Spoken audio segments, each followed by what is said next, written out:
You ask Tiger to solve. This deals with linear equations with one unknown. The final result is x equals -5/17. Let's solve it step by step. Simplify the expression. Group like terms. Simplify the arithmetic. Group all constants on the right side of the equation. Add 5 to both sides. Simplify the arithmetic.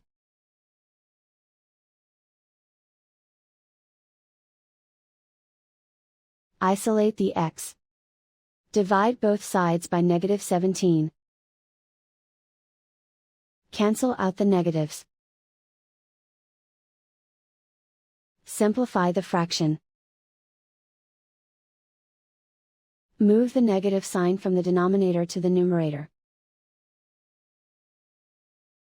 And so the final result is x equals -5/17.